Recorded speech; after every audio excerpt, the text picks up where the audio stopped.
America में पाकिस्तानी हुकूमत की कौन सी कोशिशें नाकाम हो गईं? इमरान खान का खौफ किसके सर पर सवार है? और आज अमेरिका में किस अहम कार्रवाई का दिन है? नाजरीन, इन तमाम सवालात के जवाबात मारूफ सहाफी इमरान रियाज ने अपने हालिया वीलॉग में दिए हैं। दोस्तों, उनका कहना था कि कल के दिन पाकिस्तान मुस्लिम लीग नून के अकाउंट्स की जानिब से एक तस्वीर काफी ज्यादा इस्तेमाल की गई और वो तस्वीर मोहसिन नकवी की थी, जिसमें वो अमेरिकन सियासतदानों के साथ मिल रहे थे। और इस तस्वीर को बुनियाद बनाकर काफी ज्यादा प्रोपेगेंडा किया गया और ये बयानिया बनाने की कोशिश की गई कि मोहसिन नकवी ने ट्रम्प सरकार को काबू कर लिया है और अब वो इमरान खान की हमायत नहीं करेगा। नाज़रीन, इमरान रियाज ने बताया कि मोहसिन नकवी को अमेरिका इसलिए भेजा गया क्योंकि उनके बारे में ये समझा जाता है कि मोहसिन नकवी अमेरिकन एस्टेब्लिशमेंट के काफी करीब हैं और उनके साथ इनके अच्छे ताल्लुकात भी हैं। उनको भेजा गया ताकि मोहसिन नकवी अमेरिका जाकर पाकिस्तानी सरकार और एस्टेब्लिशमेंट के लिए लॉबिंग कर सकें। दोस्तों, ये याद रहे कि इमरान रियाज ने रिजीम चेंज के वक्त भी ये चीज बताई थी कि इस रिजीम चेंज ऑपरेशन में मोहसिन नकवी एक बहुत अहम किरदार अदा कर रहे हैं। नाजरीन, दरअसल इस सारी रिजीम चेंज ऑपरेशन के अंदर जो मरकजी किरदार था वो मोहसिन नकवी था और जो लोग इस वाकयात को रिपोर्ट कर रहे थे उन्होंने भी मोहसिन नकवी का नाम बार बार किया, क्योंकि मोहसिन नकवी ही वो शख्सियत थे जिन्होंने नवाज शरीफ से लंदन में मुलाकातें की और मियां नवाज शरीफ पीपल्स पार्टी और एस्टेब्लिशमेंट के साथ मिलकर पीटीआई की हुकूमत को रफू चक्कर किया। मोहसिन नकवी को जरदारी के भी काफी करीब समझा जाता रहा है और लोग तो यहाँ तक बातें भी करते रहे कि मोहसिन नकवी को जरदारी अपना मुंह बोला बेटा भी कहते हैं। जब मोहसिन नकवी पंजाब में और वफाक में बरसर इक़्तिदार आए तो पीपल्स पार्टी ने भी उनसे काफी गिले शिकवे किए, जबकि वो मुस्लिम लीग नून के मंजूर नजर हो गए, क्योंकि मोहसिन नकवी का ये रिकॉर्ड है कि जो भी इंसान ताकतवर होता है वो उसी के साथ जाते हैं और उसकी खुशनुदी के लिए हर वो काम करते हैं जो वो शख्स उनसे करवाना चाहता है। यही वजह है कि आजकल भी तमाम की तमाम हुकूमत को चलाने का इन्हिसार मोहसिन नकवी पर किया गया है। वही चेयरमैन पीसीबी भी हैं और वही वजीर दाखिला भी। अक्सर सहाफी कहते हैं कि वजीर आजम भी मोहसिन नकवी हैं,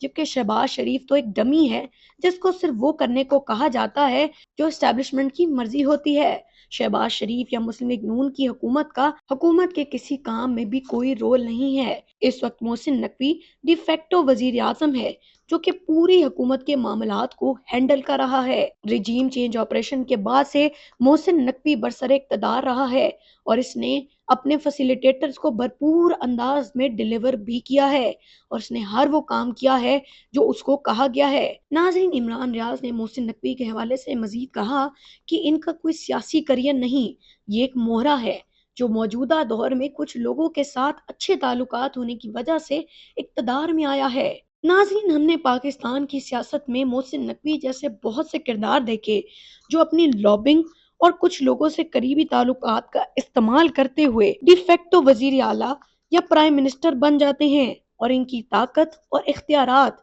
इलेक्टेड लोगों से ज्यादा होते हैं। और यही वजह है कि पाकिस्तान में अक्सर वज़ीर आज़म का एस्टेब्लिशमेंट से झगड़ा रहा है, क्योंकि वो ये समझते हैं कि वो सियासतदान जो करोड़ों अवाम का वोट लेकर आता है उस पर एक अनइलेक्टेड इंसान को मुसल्लत कर दिया जाता है जो कि हुकूमत के हर मामले में मुदाखलत भी करता है। मगर जैसे ही उस एस्टेब्लिशमेंट का दौर खत्म होता है और नया बंदा तैनात किया जाता है तो मोहसिन नकवी जैसे लोगों की सियासत भी फिर खत्म हो जाती है। नाज़रीन, उसके बाद इमरान रियाज ने मजीद बताया कि मोहसिन नकवी ने बहुत कोशिशें की किसी तरह ट्रम्प की हलफ बर्दारी की तकरीब में शिरकत कर ले, मगर ऐसा नहीं हो सका, क्योंकि नाजरीन, ट्रम्प की हलफ बर्दारी की तकरीब में ठंड इतनी थी, इसी वजह से ये तकरीब काफी ज्यादा मसाइल का शिकार हो चुकी थी और बहुत से ओवरसीज पाकिस्तानी भी इस तकरीब में शिरकत नहीं कर सके जो कि ट्रम्प के काफी करीबी भी समझे जाते हैं। तमाम तर कोशिशों के बावजूद भी जब मोहसिन नकवी को कामयाबी ना मिली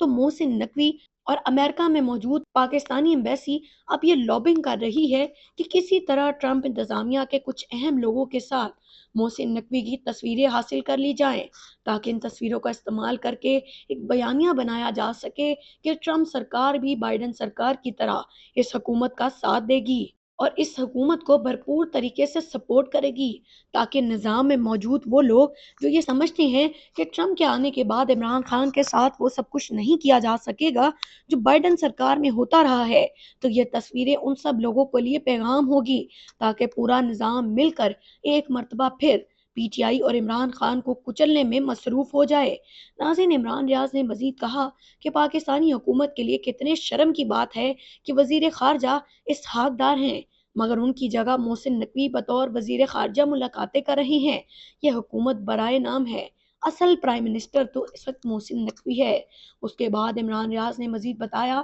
کہ محسن نقوی نے ایک ایسی تقریب میں شرکت کی ہے جو کہ ایک اینٹی چائنا آرگنائزیشن نے منعقد کروائی، اور وہاں جا کر محسن نقوی نے ڈونلڈ ٹرمپ کی تعریفوں میں آسمان سے کلابے ملانے شروع کر دیے، کیونکہ دوستو پاکستان کی اسٹیبلشمنٹ سمجھتی ہے کہ ٹرمپ چونکہ اینٹی چائنا ہے، لہٰذا ان کو یہ آفر دی جا سکتی ہے کہ ہم چائنا کے خلاف آپ کی مدد کریں گے، آپ بس عمران خان کے معاملے پر خاموشی اختیار کریں اور ہمیں پی ٹی آئی کو کچلنے اور عمران خان پر ہر طرح کی فسادیت ڈھالنے کا کھلا لائسنس دیں۔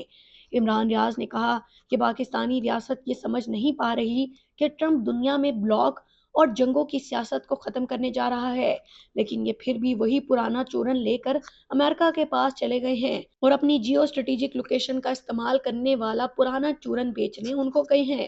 ان کو یہ پرواہ نہیں کہ اس طرح کھلم کھلا اینٹی چائنا آرگنائزیشن کی تقریب میں شرکت کر کے انہوں نے پاکستان کو کتنا نقصان پہنچایا، کیونکہ اس وقت چائنا میں پاکستان نے بڑے پیمانے پر انویسٹمنٹس کر رکھی ہیں، مگر ان انویسٹمنٹس کی پاکستان کی سرکار کو کوئی ٹینشن نہیں۔ سب کو اگر فکر ہے تو وہ اپنے اقتدار کی ہے کہ کس طرح مختلف طریقوں سے اپنے اقتدار کو طول دیا جا سکے، اور یہ سب اس لیے ہو رہا ہے کیونکہ یہ بکھلاہٹ کا شکار ہو چکے ہیں۔ یہ سمجھتے ہیں کہ عمران خان کو ڈیل کے بغیر اگر واپس آنے دیا گیا تو عمران خان 70 سالہ قبضہ چھڑوا دے گا۔ دوسری طرف حکومت اس لیے بھی پریشان ہے کہ وہ یہ سمجھتے ہیں کہ اگر پی ٹی آئی نے کوئی نئی تحریک شروع کر دی تو اس سے کس طرح نپٹا جائے، کیونکہ ناظرین اس وقت سیاسی عدم استحکام اپنے عروج کو ہے۔ تمام تر کوششوں کے باوجود بھی پچھلے 2 سال سے استحکام نہیں آ سکا، اور ناظرین پاکستان میں استحکام آنا اس وقت ممکن بھی نہیں ہے، کیونکہ پاکستان کے سب سے بڑے سیاسی لیڈر کو نظام سے مائنس کر دیا گیا ہے، جس کی وجہ سے عوام کا پورے کے پورے نظام پر سے اعتماد ختم ہو چکا ہے۔ ناظرین اس کے بعد عمران ریاض نے بتایا کہ آج امریکہ میں کانگریشنل میٹنگ ہونے جا رہی ہے، جس میں اوورسیز پاکستانی حکومت کو بے نقاب کرنے جا رہے ہیں۔ 26 نومبر کو ہونے والے ظلم کے خلاف باقاعدہ طور پر کانگریشنل میٹنگ میں بریفنگ دی جائے گی، اور اس میں خصوصی طور پر محسن نقوی کی فسادیت کا بھی ذکر کیا جائے گا کہ کس طرح اس نے نظام کو فیسیلیٹیٹ کر کے نہتے پاکستانی عوام پر گولیاں چلوائیں۔ حکومت کو ایک دفعہ پھر انٹرنیشنل پریشر شدید قسم کا محسوس ہوگا۔ تک کے لیے اتنا ہی، اپنی میزبان کو اجازت دیجیے۔ اللہ حافظ۔